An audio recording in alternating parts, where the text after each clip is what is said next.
ನಮ್ಮ ಮಾಧ್ಯಮದ ಎಲ್ಲ ಪ್ರತಿನಿಧಿಗಳಿಗೆ ನಾನು ಕೃತಜ್ಞತೆಗಳನ್ನು ಸಲ್ಲಿಸ್ತೀನಿ. ಈ ಒಂದು ನಾಲ್ವಡಿ ಜಯಂತಿ ಸಲುವಾಗಿ ಪತ್ರಿಕಾಗೋಷ್ಠಿಯನ್ನು ಕರೆದಿದ್ದೀವಿ, ತಾವೆಲ್ಲರೂ ಬಂದಿದ್ದೀರಾ, ಅದಕ್ಕಾಗಿ ಮತ್ತೊಮ್ಮೆ ನನ್ನ ಕೃತಜ್ಞತೆಗಳನ್ನು ಸಲ್ಲಿಸ್ತೇನೆ. ಎಲ್ಲರಿಗೂ ಗೊತ್ತಿರೋ ಹಾಗೆ 4ನೇ ತಾರೀಕು ಶ್ರೀಮನ್ ಮಹಾರಾಜ ನಾಲ್ವಡಿ ಕೃಷ್ಣರಾಜ ಒಡೆಯರ್ ಅವರ ಜಯಂತಿ. ಈ ಹಿನ್ನೆಲೆಯಲ್ಲಿ ನಾವು ಅನೇಕ ಕಾರ್ಯಕ್ರಮಗಳನ್ನು ಏರ್ಪಡಿಸಿದ್ದೀವಿ. ಸರ್ಕಾರಿ ಕಾರ್ಯಕ್ರಮನೂ ಕೂಡ ನಡೆಯುತ್ತೆ, ಅದರಲ್ಲೂ ಕೂಡ ನಾವು ಭಾಗವಹಿಸ್ತೀವಿ. ಆದರೆ ಅದ್ರ ಜೊತೆಗೆ ಈ ದಿನ ನಾಲ್ವಡಿ ಅಂತೆ ಏನು ಸೇವೆಯನ್ನು ಮಾಡಬೇಕಾಗಿರೋದು ಅತ್ಯಂತ ಒಂದು ಅವಶ್ಯಕತೆ ಇದೆ ಅಂತ ನಮ್ಮ ಭಾವನೆ. ಆ ನಿಟ್ಟಿನಲ್ಲಿ ಬೆಳಗ್ಗೆಯಿಂದನೂ ಕೂಡ ಸೇವೆಯ ದೃಷ್ಟಿಯಲ್ಲಿ ಅನೇಕ ಕಾರ್ಯಕ್ರಮಗಳನ್ನು ಏರ್ಪಡಿಸಿದ್ವಿ. ಒಂದು, ನಮ್ಮ ಮೈಸೂರು ಅರಮನೆಯಲ್ಲೇ ಈ ಏನು ಪ್ಲಾಸ್ಟಿಕ್ಕಿನ ಕಸ ಇದೆ ಅದರ ವಿಲೇವಾರಿಗೋಸ್ಕರ ಮತ್ತು ಅದರದ್ದು ಕೂಡ ಕಮ್ಮಿ ಮಾಡೋದಕ್ಕೋಸ್ಕರ ಬಿಸ್ಲರಿ ಅವ್ರ ಜೊತೆಗೆ ಒಂದು ಕಾರ್ಯಕ್ರಮವನ್ನು ಸೃಷ್ಟಿ ಮಾಡಿದೀವಿ. ಅದು ಅರಮನೆಯಲ್ಲೇ ನಡೆಯುತ್ತೆ. ಮತ್ತೆ ನಂತರ ನಮ್ಮ ಬಹುಶಃ ಚೆಲುವಾಂಬ ಪಾರ್ಕ್ ಅಥವಾ MCC ಗುರುತಿಸಿರುವಂತದ್ದು ಪಾರ್ಕದಲ್ಲಿ ಕೆಲವು ಬೆಂಚ್ಗಳು, ಅಂದ್ರೆ ರೀಸೈಕಲ್ಡ್ ಪ್ಲಾಸ್ಟಿಕ್ ಇಂದಾನೆ ಸೃಷ್ಟಿಯಾಗಿರುವಂತದ್ದು ಕೆಲವು ಬೆಂಚ್ಗಳನ್ನ ನಾವು ಆ ಪಾರ್ಕ್ ಅಲ್ಲಿ ನಾವು ಹಾಕ್ತಿವಿ. ಅದ್ರ ಜೊತೆಗೆ ನಮ್ಗೆ ಈ ಸೇವೆಯ ದಿನ ಅಂದ್ರೆ ನಾಲ್ವಡಿ ಅವರು ಎಲ್ಲರೂ ಸ್ಮರಣೆ ಮಾಡಿದ್ರು ಅಂದ್ರೆ ಒಂದ್ ರೀತಿ ಅನ್ನದಾತರು ಆಗಿರತಕ್ಕಂಥದ್ದು. ಆ ನಿಟ್ಟಿನಲ್ಲಿ ಸುಮಾರು 3,000 3,500 ಈ ಬಹುಶಃ 1 ತಿಂಗಳದ ಒಂದು ದನ್ಸಿ ವಸ್ತುಗಳನ್ನು ನಾವು ನಮ್ಮ ಪೌರ ಕಾರ್ಮಿಕರಿಗೆ ನೀಡ್ತಾ ಇದೀವಿ. ಅವರೇ ನಮ್ಮ ಮೈಸೂರಿನ ಸ್ವಚ್ಛತೆಗಾಗಿ, ನಮ್ಮ ಸ್ಯಾನಿಟೇಷನ್ಗೋಸ್ಕರ ಬಹಳಷ್ಟು ಶ್ರಮವನ್ನು ಪ್ರತಿ ವರ್ಷವೂ ಮಾಡ್ತಾರೆ. ಆ ನಿಟ್ಟಿನಲ್ಲಿ ಈ 1 ತಿಂಗಳು ಆದ್ರೂ ಅವ್ರಿಗೆ ಒಂದು ಏನು ವೆಚ್ಚ ಇದೆ ಅದನ್ನ ಕಡಿಮೆ ಮಾಡೋ ದೃಷ್ಟಿಯಲ್ಲಿ ಈ ಒಂದು 20 kg ವಸ್ತುಗಳನ್ನು ನಾವು ನೀಡ್ತಾ ಇದೀವಿ.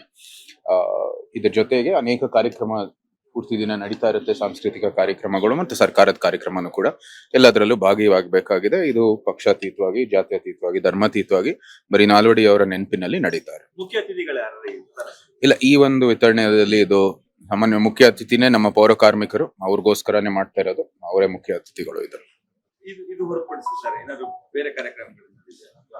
ಸರ್ಕಾರ ಅದೇನೋ ಕಾರ್ಯಕ್ರಮ ಮಾಡ್ತಾ ಇದ್ದಾರೆ ಈ ವರ್ಷ, ಬಹಳ ಸಂತೋಷ. ನಮ್ಮ ಅರಸು ಸಂಘದಿಂದ ಪ್ರತಿ ವರ್ಷವೂ ಅವರು ಕಾರ್ಯಕ್ರಮ ನಡೆಸ್ತಾರೆ, ಅದರಲ್ಲೂ ಕೂಡ ನಾವು ಭಾಗಿಯಾಗಿರ್ತೀವಿ. ಮಹಾರಾಜ ಒಂದು ಪ್ರತಿಮೆಗೆ ಒಂದು ಮಾಲಾರ್ಪಣೆ ನಂತರ ಒಂದು ಮೆರವಣಿಗೆಯನ್ನು ಕೂಡ ಏರ್ಪಡಿಸಿದ್ದಾರೆ. ಎಲ್ಲ ಕಾರ್ಯಕ್ರಮಗಳನ್ನು ಭಾಗಿಯಾಗ್ತೀವಿ. ಮೊನ್ನೆ ಯಾರೋ ಒಬ್ರು ಪ್ರತಿಮೆ ಮೇಲೆ ಹತ್ತಿ ಅದನ್ನ ಸಭೆಯಾಗಿ ಹೊರಡಿಸುವಂತ ಕೆಲಸಕ್ಕೆ ಮುಂದಾದ್ರು. ರಕ್ಷಣೆ ಇಲ್ಲ ಅಂತ ಹೇಳಿ ಒಂದಷ್ಟು ಅರಸು ಜನಾಂಗದವರು ಕೂಡ ಪ್ರತಿಭಟನೆಯನ್ನು ಮಾಡ್ತಿದ್ರು. ಏಕೆ ಸರ್ ರಕ್ಷಣೆ ಕೊಡ್ಲಿಕ್ಕೆ ಆಗ್ತಿಲ್ಲ? ಅದು ತಕ್ಷಣವೇ ನಾವು ಕೂಡ ಕಮಿಷನರ್ ಜೊತೆ ಮಾತನಾಡಿ ಇದಕ್ಕೆ ರಕ್ಷಣೆ ಕೊಡಬೇಕು ಅಂತ ಹೇಳಿದೀವಿ. ಅಲ್ಲೇ ಅನೇಕ ಟ್ರಾಫಿಕ್ ಇರ್ಬೋದು, ಮತ್ತೆ ಇದೆ ಒಂದು ರಕ್ಷಣೆಗಾಗಿ ಪೊಲೀಸ್ ಅವರು ಅಲ್ಲೇ ಇರ್ತಾರೆ. ಸದಾ ಒಂದು ಗಮನದಲ್ಲಿ ಇಟ್ಕೋಬೇಕಾಗಿದೆ. ಮತ್ತೆ ಇಂಥ ಒಂದು ನಡವಳಿಕೆ ಎಲ್ಲರ ಗಮನಕ್ಕೂ ಬಂದಿದೆ ಸುತ್ತಾನು ಕೂಡ. ಅಲ್ಲಿರುವಂತ ಸ್ಥಳೀಯ ಪೊಲೀಸರು ತಕ್ಷಣವೇ ಅದಕ್ಕೆ ಕ್ರಮ ತಗೋಬೇಕಾಗಿದೆ. ಇದರಲ್ಲಿ ಏನು ಹೈಯರ್ ಅಪ್ಸ್ಗೆ ಹೋಗ್ಬಿಟ್ಟು ನೀವೇನು ಸಲಹೆ ತಗೋ ಅವಶ್ಯಕತೆ ಇಲ್ಲ. ತಕ್ಷಣವೇ ನೀವು ಕ್ರಮ ತಗೊಂಡು ಆ ವ್ಯಕ್ತಿ ಏನೇ ಇರ್ಲಿ, ಒಂದು ಬಹುಶಃ ಅವ್ರಿಗೆ ಏನೋ ಒಂದು ಮೆಂಟ್ಲಿ ಏನೋ ಸಮಸ್ಯೆ ಇರ್ಬೋದು, ಇರದೇ ಇರ್ಲಿ, ಬಟ್ ತಕ್ಷಣವೇ ಆ ಒಂದು ಜಾಗದಿಂದ ಅವ್ರಿಗೆ ಆಚೆಗೆ ತಗೊಂಡು ಹೋಗ್ಬೋದಾಗಿತ್ತು. ಈ ನಿಟ್ಟಿನಲ್ಲಿ ಅವ್ರು ಹೇಳಿದೀವಿ ಕಮಿಷನರ್ಗೂ ಕೂಡ. ತಕ್ಷಣವೇ ಬರೀ ನಾಲ್ವಡಿ ಅವರ ಪ್ರತಿಮೆ ಅಲ್ಲ, ಅನೇಕ ಭಾರತದ ಇತಿಹಾಸದ ಪ್ರಮುಖರ ಪ್ರತಿಮೆ ಅಲ್ಲೇ ಸುತ್ತಮುತ್ತ ಇದ್ದಾವೆ. ಇದು ಬರೀ ನಾಲ್ವಡಿ ಅವ್ರಿಗೋಸ್ಕರ ಅನೇಕ ಪ್ರತಿಮೆಗೂ ಕೂಡ ಆಗುವಂತದ್ದು ಇಂಥ ಒಂದು ಕೃತ್ಯ. ಸೊ ಈ ನಿಟ್ಟಿನಲ್ಲಿ ಅಲ್ಲಿ ರಕ್ಷಣೆ ಕೊಡ್ಬೇಕಾಗಿದೆ. ಇಂಥ ಒಂದು ಕೃತ್ಯ ನಡೆದ್ರೆ ತಕ್ಷಣವೇ ನೀವು ಕ್ರಮ ತಗೊಂಡು ಆ ವ್ಯಕ್ತಿನ ಅಲ್ಲಿಂದ ಆಚೆಗೆ ತೆಗೀರಿ ಅಂತ ನಾನು ಹೇಳಿರೋದು. ನೋಡಿ, ಬಿಗಿ ಅಂತ ಸಂಪೂರ್ಣವಾಗಿ ಇದು ಪೊಲೀಸ್ ಮೇಲೇನು ಕೂಡ ನಾನು ಏನು ಆರೋಪ ಮಾಡೋದಿಲ್ಲ. ಯಾಕಂದ್ರೆ ಇಂಥ ಒಂದೊಂದು ಸನ್ನಿವೇಶ ಮೇಲೆ ಅದು ಅವಲಂಬಿಸ್ತದೆ. ಈ ವ್ಯಕ್ತಿನೂ ಕೂಡ ಏನೋ ಒಂದು ಮೆಂಟಲ್ ಸಮಸ್ಯೆ ಇತ್ತು, ಮತ್ತೆ ಅವರು ಕೂಡ ಒಂದು ಏನೋ ಒಂದು ನಶೆಯಲ್ಲಿ ಇದ್ದಿದ್ರು ಅಂತ ಒಂದು ವರದಿ ಬಂದಿದೆ. ಸೊ ಈ ನಿಟ್ಟಿನಲ್ಲಿ ಬಹುಶಃ ಇದು ಆ ಕೃತ್ಯ ಆಗಿದೆ, ಆದ್ರೂ ಕೂಡ ತಕ್ಷಣವೇ ಅವರು ಕ್ರಮ ತಗೋಬೇಕಾಗಿದೆ. ಅರ್ಧ ಗಂಟೆ ಆ ವ್ಯಕ್ತಿ ಅಲ್ಲೇ ಇದ್ದು ಏನೇನೋ ಮಾಡಿರೋದು ಅದು ಖಂಡನೀಯ. ಅದು ತಕ್ಷಣವೇ ಅವ್ರು ತೆಗಿಬೇಕಾಗಿತ್ತು, ತಕ್ಷಣವೇ ಅವ್ರು ಪ್ರತಿಕ್ರಿಯೆ ಕೊಡ್ಬೇಕಾಗಿತ್ತು. ಇದು 2-3 ಸತಿ ಆಗಿದೆ. ಬರೀ ಕತ್ತಿ ಅಲ್ಲ, ಅವ್ರ ಪೇಟದ ಮೇಲೆ ಇರುವಂತದ್ದು ಏನು ಒಂದು ಇದು ಪೇಟದ್ದು ಕೂಡ ಒಂದು ಡ್ಯಾಮೇಜ್ ಆಗಿತ್ತು. ಇಂಥದ್ದು ನಡೀತಾ ಇರತ್ತೆ, ಆದ್ರೆ ತಕ್ಷಣವೇ ಅವರು ಕ್ರಮ ತಗೋಬೇಕಾಗಿದೆ. ಆ ಏನು CCTV ಕ್ಯಾಮ್ರಾ ಹಾಕಿದ್ದಾರೆ ಚಾಮರಾಜ ಒಡೆಯರ್ ಸ್ಟ್ಯಾಚ್ಯೂ ಮೇಲೆ, ಇಂಥದ್ದೇ ಒಂದು ಪಾರಂಪರಿಕ ಕಟ್ಟಡ ದೃಷ್ಟಿಯಲ್ಲಿ ಮತ್ತು ಇಂಥ ಪುತ್ಥಳಿಗಳ ದೃಷ್ಟಿಯಲ್ಲಿ ಅಲ್ಲೂ ಕೂಡ ಹಾಕಿದ್ರೆ ಸೂಕ್ತ ಅಂತ ನಾನು ಭಾವಿಸ್ತೀನಿ. ಆದ್ರೆ ಇದು ಎಲ್ಲರಿಗೂ ಗೊತ್ತಿದೆ. ಮೊಬೈಲ್ ಫೋನ್ ಅಲ್ಲಿ ಇರೋ ಸಮಯದಲ್ಲಿ ಎಲ್ಲರೂ ರೆಕಾರ್ಡ್ ಮಾಡಿದ್ದಾರೆ. ಇಂಥ ಒಂದು ಕೃತ್ಯ ನಡೀತಾರೆ, ತಕ್ಷಣವೇ ಅವರು ಕ್ರಮ ತಗೊಂಡು ಆ ವ್ಯಕ್ತಿ ಅಲ್ಲಿಂದ ತೆಗಿಬಹುದಾಗಿತ್ತು. ಇದ್ರ ಹೊರತುಪಡಿಸಿ ಇವತ್ತು RCB ವರ್ಸಸ್ ಪಂಜಾಬ್ ಕ್ರಿಕೆಟ್ ಪಂದ್ಯ ಇದೆ ಸರ್. ಹೌದು, ನಮ್ಗೆ ಅತ್ಯಂತ ಸಂತೋಷದ ವಿಚಾರ 2ನೇ ಬಾರಿ ಅವ್ರಿಗೆ ಫೈನಲ್ ಬರ್ತಾ ಇದೆ. ಬಹುಶಃ 2ನೇ ವರ್ಷದಲ್ಲೂ ಅವ್ರು ಫೈನಲ್ 4ನೇ ಬಾರಿ ಫೈನಲ್ ಬರ್ತಾ ಇದೆ. ಬಹುಶಃ 2ನೇ ಬಾರಿನೂ ಬಹಳ ಹತ್ರ ಬಂದ್ರು ಗೆಲ್ಲೋದಕ್ಕೆ. ಬಹುಶಃ ಇವತ್ತು ಪಂಜಾಬ್ ಜೊತೆ ನಡೀತಾ ಇರುವಂತದ್ದು ಏನು ಪಂದ್ಯಾವಳಿ ಇದೆ ಅದರಲ್ಲಿ ಯಶಸ್ಸಾಗತ್ತೆ ಅಂತ ನಾವೆಲ್ಲರೂ ಪ್ರಾರ್ಥಿಸುತ್ತೇವೆ. ಸರ್, ಈಗ ಹಾ ನೀವು ನೋಡ್ತೀರಾ ಸರ್? ಸಮಯ ಸಿಕ್ತರೆ ನಮ್ಮ ಮ್ಯಾಚ್ಗಳು ನೋಡ್ತೀನಿ. ಸಾಮಾನ್ಯವಾಗಿ RCB ಮ್ಯಾಚ್ಗಳೆಲ್ಲ ನೋಡಿದೀನಿ. ಈ ಸತಿ ಒಂದು ಒಳ್ಳೆ ಚಾನ್ಸ್ ಇದೆ.